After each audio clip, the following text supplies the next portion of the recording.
O, Azərbaycan, xüsusilə də Şirvanın tanınmış sənətkarlarından biri idi. Onun səsi, sazda ifası çoxları tərəfindən sevilirdi.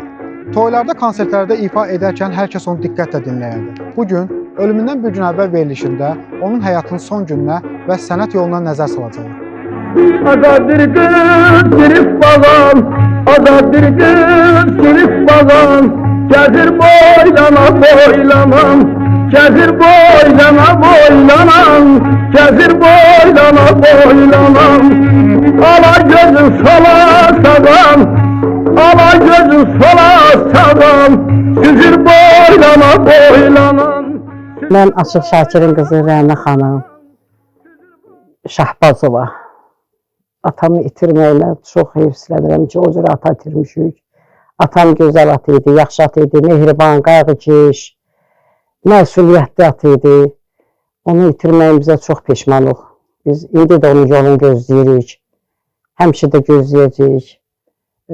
Yaxşı ailə başçısı idi, tərbiyəli evlatlar böyüdüb, sənətkar qardaşım olub. Atam haqqında çox danışaram.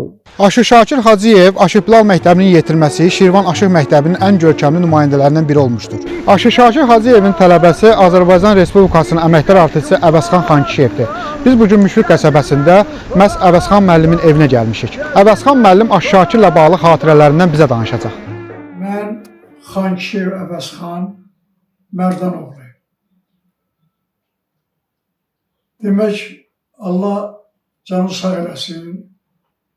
Sizə əvvələ öz təşəkkürümü bildirirəm.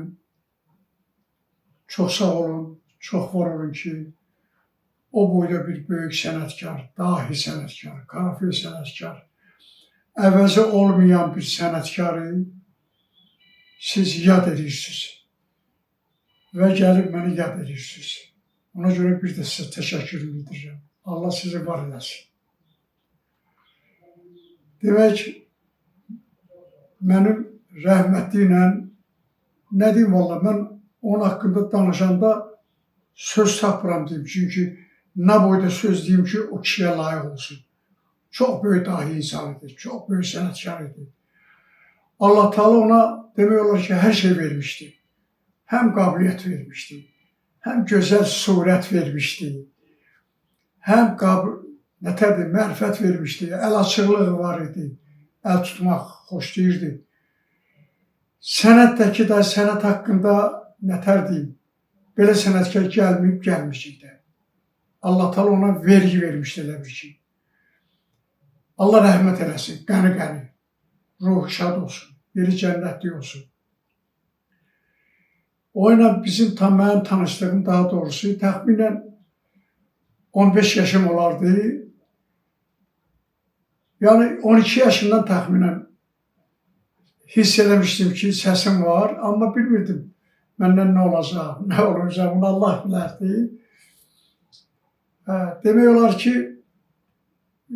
oxumaq belə həvəsim vardı. Təxminən 15 yaşım olardı, mən atamın xasiyyəti çox ağır idi, həddindən artıq ağır idi. O xoşlamazdı, səs-küy olsun. Ümumiyyətlə evdə, atam evə gəldi mi, quş uçsaydı, səs eşidilərdi. Çox ağır xasiyyəti vardı, ağır təbiətli bir adam idi. Allah ona rəhmət eləsin. Bir-iki dəfə təsadüfən mən evdə oxuyanda gəlib çıxmışdı. Evə eşitmişdi mənim oxumağımı, xoşlamırdı. Çox pis acıqlandı mənə. Qayıtdı ki, bu nədir? Buna hərəkət edirsən. Oxumaq nədir? Mütrib olacaqsan, mütrib olmaq istəyirsən. Mən üzr istəyirəm böyük sənətkarlarımızdan. O vaxtı artistlərə şəbihçi deyirlər, şəbih göstərənlərə. Bəziləri deyirlər, yəni adam oynadan, mütribdir bu, adam oynadandır. Dedim ki, papa, ata demirdik, papa demirdik. Atıma dedim ki, bəs o şəbihçi, mütrib artistlərə deyirlər. Yerdə mən böyük sənətkarlardan, artistlərdən üzr istəyirəm. Dedim ki, yox ata, mən xanəndə olmaq istəyirəm. Günlərin bir günü Yasamola toya gəlmişdi. Atam məni də götürdü, getdi Şakirin görüşünə. Aşıq Şakir. Mən də görüşdüm. Qucaqladı, üzümdən öpdü. Çox sadə adam idi. Mehriban, o boyda əjdaha bir adam, həddindən artıq sadə, mehriban bir adam idi. Atam qayıtdı ki, ay Şakir, bu evdə məni dəng edib. Bax, gör bundan bir şey olar, yoxsa olmaz. Şakir, Allah rəhmət eləsin, Şakir bir söz demədi. O vaxtda, indi də var bəzi kəndlərdə, toy bir günorta olurdu, bir də axşam olurdu. Günorta məclisi, bir də axşam məclisi. Günorta məclisində toyxanada idik, rəhmətli toy aparırdı. Mən də oturmuşdum musiqiçilərin yanında. Birdən qəfil gəldi, durdu yanımda, böyle qabağımda. Qayıtdı ki, bir şey qulaq asaq. Dedim, əmin, mən oxuyan deyiləm.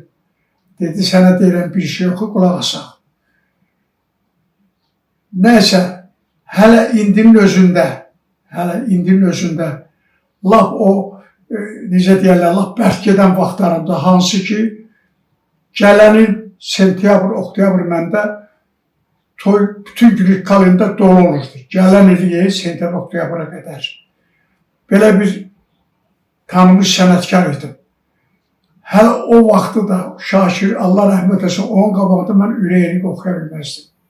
O kadar böyük sənətkar diyor, daha iyi sənətkar olur. Boynalanda kızıl güneş, boynalanda kızıl güneş, ışık yayar seher seher, şefe yayar seher seher. Seyle bu çana bulunlar, seyle bu çana bulunlar, al boyanlar seher seher, ne güzeldi bizim seher, ne geçeydi bizim seher. Aşıq Şakir haqqında günlərlə, həftələrlə danışdıq, yenə də qurtarmaz. Aşıq Şakir öz devrinə görə ən nəhəng bir aşıq idi. Onu keçmiş aşıqların qalan varsa onlar da təsdiq eləyər. Ən nəhəng aşıq idi Azərbaycanda.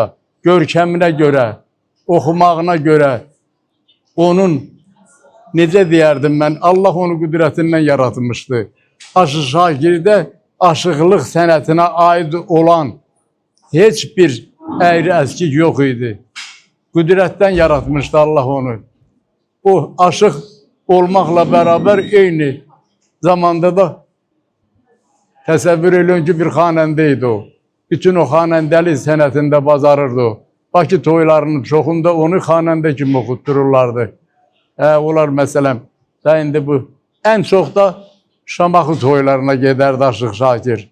Mən deyərdim ki, elə enerjisində orada tükəndirdi. Mən Şamaxıya toya gedəndə, gedirdim gecə saat 3-də. Pambıq rayonu idi, Kürdəmir rayonu, onda mümkün deyirdi, gündüz toy eləmirlərdi, axşama qalırdı toylar. Gündüz ancaq pambıq yığmaqla məşğul idi, pambıqçılıq rayonu idi. Gedirdim gecə saat 3-də məsələn ki, yataq orada, səhər toyumuzu eləyək. Gedib görürdüm ki, nağıl deyir. Dağ yerində də səs yaxına gələn olur. Elə bilirdin ki, düzü böyründə deyir. Saat 4-əcən, 5-əcən Şakir oxuyurdu. Bugünkü gün Kürdəmir Tarix Diyarşünası Muzeyində Aşıq Şakirin şəxsi əşyaları saxlanılır. Deməli, orada onun aşıq geyimi, sazı, bir də xrom çəkmələri var. Oxudum deyəndə ki, Allah bilir, nə oxuyaram 15 yaşında. Amma artıq özüm hiss edirdim ki, sənəti örgənlə. Ancaq nə oxumuşam bilmirəm. Şakir rəhməti güldü. Güldü, güləndən sonra getdi məclisi davam elədi, məclis qutardı, gəldi evə. İndi mən gözləyirdim ki, görüm mən nəsə deyəcək. Rəhmətlik çox belə bir ciddi sifət aldı. Qayıtdı, sən bilirsən kimin oğlusan? Dedim, bəli, hoş bilmirəm. Dedi, sən bilirsən, sən atın kimdir? Məşhur tanınmış, adlı sanlı bir adamdır. Sən utanmırsan, bunu oxumaqda oxursan. Kim olursan? Bir də eşidən biləm ki, oxumusan, gözmə görkənmə. Belə çox pis oldum, tutuldum. Amma bilirdim ki, biraz oxumağım var. Boyda əjdaha mənə deyəndən sonra ki, oxumaq deyil, bir də səni eşitməyim ki, oxuyursan. Oxumadım. 2 qardaşım olub, 2 qardaşım olub. Biri müəllim, biri sənətkar. Onlar dünyasını dəyişib. 5 də bacı olmuşuq. Bacılarım da hərəsi ev sahibidirlər. Gözəl ailələri var. Atamızı itirməyə hamımız heyfsillənirik. Onun yolunu gözləyirik. Şakir elə bir sənətkar olub ki, eşitdiyimizdən bilimizdən bizim yaşımız çatmayıb görməmişik. Letin yazılarından nəsə əldə eləmişik. Elə bir sənətkar olub ki, yəni bütün Azərbaycan müğənnilərinin bəlkə bir 50% bugünkü gündə onun mahnılarından istifadə edir. Elə bir 47 ildir dünyasını dəyişib, elə bir ki, bugünkü gündə həyatdadır. Anamın ən çox sevdiyi mahnı, atamın ifa elədiyi mahnı nə Bağ bildi, nə də Bağman mahnısı idi. Onu anam üçün yazmışdı atam. Atam özü şeir yazırdı, mahnı bəstələyirdi, açıq havaları bəstələyirdi. O havacatı anama həsr eləmişdi. Nə Bağ bildi, nə də Bağban. Atamla anam çox mehriban dolanıblar, onlar həddindən artıq. Onlar elə bir ki, təzə sevib sevilirlər, bax o cürə olublar. Onlarda dava olmayıb, atamla anam heç vaxt davadalaş eləməyib, mehribançılıq olub. Biz onlara baxmışıq, o mehribançılığı onlardan götürmüşük. Onlar bir-birini çox istəyib, Leyli Məcnun kimi. Onların istəyi tam başqa cür olub. Onu heç cürə təsvir eləyə bilmirəm. Ona görə anam heç atamdan sonra çox yaşamadı. Çox yaşamadı anam. Bir-birini çox istəyirdi, mehriban idi. Anam hardan gəlsəydi, anam üçün nəsə bir hədiyyə alıb gətirirdi. Atamı çağırmışlar toya. Atamı toya çağıranda çox vaxt atam məni göndərir toya. Özü getmirdi. Eşitdim Aşıq Şakir gəlib. Qanadım olsaydı uça-uça gedərdim. İnan ki, sevinə-sevinə getdim toya. Getdim rəhmətli ilə görüşdük. Ondan qabaq demək olar ki, görüşməmişdik. Görüşmək də yadıma gəlmir. Çox küləkli hava idi, çox küləkli. Hava idi, tozalaq idi biraz da. O vaxtda mikrofon yox. Rəhmətlik ortaqda oxuydu, gün orta nağlında. Biraz sanqasal o vaxtda biraz çox sakit yerdəyirdi. Çünki elə indin özündə də orada bütün Azərbaycanın rayonlarından, hər rayonundan demək olar ki, adamlar vardı orada. Səs-küy idi, Şakirə çox qulaq asan yox idi. Birdən nəsə fırlandı, belə məni gördü, belə baxdı mənə, gəldi, durdu qabağımda, qaydı ki, Çopay oğlu, bir şey yoxu qulaq asaq. Dedim, gizlətdim oxumağımı. Dedim, mən oxumamışam. Sözcüdə oxumamla yığışdırıb qoymuşam, oxumana qutarmışam, qayıtdı, yalan danışma. Ola bilməz ki, arada oxumayasan. Bir şey yoxu qulaq asaq. Doğrudan da çoxdan da oxumurdum. Nəysə, ağzımı açdım, üzr istəyirəm, oxumaq istəyəndə inanın ki, bəlkə bir 3 dənə səs çıxdı məndən. 3 ilə səs. Səs yatıb, qəfil səs çıxdı.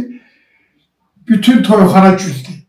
Şakir də güldü ki, bu nə səsdir, belə bənzər bir səs. Güldü. Nəysə, sonra başladım oxumağa, səs biraz gəldi özünə. Oxudum. Cəmaat da maraqlandı ki, bu təzə nəsə səsdir. Şakir də güldü. Getdi, məclisi davam elədi. Məclisdən sonra getdik evə. Qucaqladı boynumu, üzümdən öpdü, Allah rəhmət eləsin. Dedi, Əvəzxan, bundan sonra səsi 1000 çap. Dedim, sən üçün buna qabaq mənə deyirdim ki, bunu oxumaqdır, bu nə səsdir, sən kimin olsan, utanmırsan, ayıb deyilsən ki, eşitməyib bir də eşitsən ki, oxumusan, gözümə görkənmə. İndi deyirsən ki, səsi 1000 çap. Başa düşmədim sizi. Dedi ki, bala, 15 ilə 16 yaş arası ilə 18 yaş arasında dövr var. Uşaqlıq dövründən gənclik dövrü. Hansısa o vaxtı səs dəyişilir. Eğer sen o vaxt oxusaydın, sənin səsin bata bilərdi. Ona görə mən dedim ki, oxuma, səsin bax, şükür Allah'a, səsin yerindədir, get, tənbəlik eləmə. Nə qədər imkanın var, çox səs ilə yorma, amma nə qədər imkanın var, oxu. Əzzinəm dərdə kərəm. Deyirlər ki, düşübdür dərdə kərəm. Qoşaram qəmşo canım, şumlayıb dərdə kərəm. Uca dağlar uludur, axan çaylar suludur. Dərdlilər dərdimizi bilsə öz dərdini unudur. Əzliyəm beçə balı, yeməyə beçə balı. Anam elə şirin layla çaldı ki, endirdi heçə balı. Qəfil eşitdim ki, Şakir dünyasını dəyişdirib. Burada anamla bir yerdə maşında inanırsınız ki, düz Bakıdan Kürdəmirə qədər nə qədər ağlamışam, Allah bilir. Bəlkə 10 yerdə, 15 yerdə, 20 yerdə maşını saxlayırdım, ağlayırdım, ürəyimi boşaldırdım. Anam təsəlli edir. Anam olmasaydı bəlkə də mən ürəyim yanardı, inanın. O cürə sənə, o boyda sənətkar Aşı Şakir nətərdir mən, inanmırdım. Nə yaş vardı? 55-56 yaşı vardı. O yaşda. Həyatdan getmək çox pis əsr eləmişdi mənə. Nə bilim, belə, valla, səmimi qəlbdən deyirəm, o həyatdan gedib mən yaşayıram. Nə bilim, valla, Allah biləməsədir. O boyda həyatdan əcdar sənətkar gedir, Şakir, Aşı Şakir kimi qalım. Həyatda qalım, bilmirəm bunun adını nə qoyum. Sağlam evlerullah sana kullanın. Üstelik çeşidim yadıma düştüm. Doymak olmayırdı şirin dilinden. Bir rengi seçilmir bahar gülünden. İsablarında onun elinden. Sual düştüğüm yadıma düştüm. Yayda lezzeti var güzel yaylağın. Sürüler melaşar düşen gassağın. Sobanlar ser göster daymazım. Onun bu gün havalarını oxuyurlar, mahnılarını oxuyurlar. Bütün el şənliklərində, toy şənliklərində o kişinin ustadın adını çəkmirlər. Mən bunu halallığını vermirəm. O elə bir ustad olub ki, onun havası oxunsun, mahnıları oxunsun, onun adı çəkilməsin. Bu boyda Duhanın adı çəkilməyib, kimin adı çəkiləcək bəs? Niyə Şakirin havalarını oxuyub adını çəkmirlər? Niyə? Təzə müğənnilərimiz müəyyən qismin çıxmaq şərtinə elə müğənnilərimiz var ki, sağ olsunlar, adını çəkirlər. Amma elə bir müğənnilər var ki, adını çəkmirlər.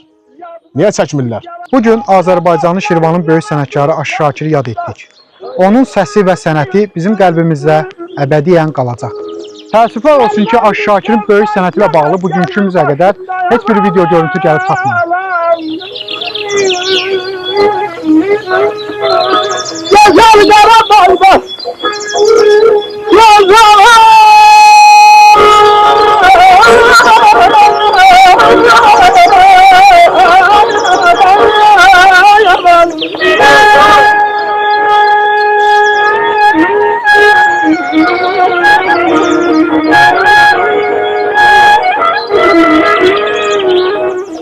Güzel Qarabağda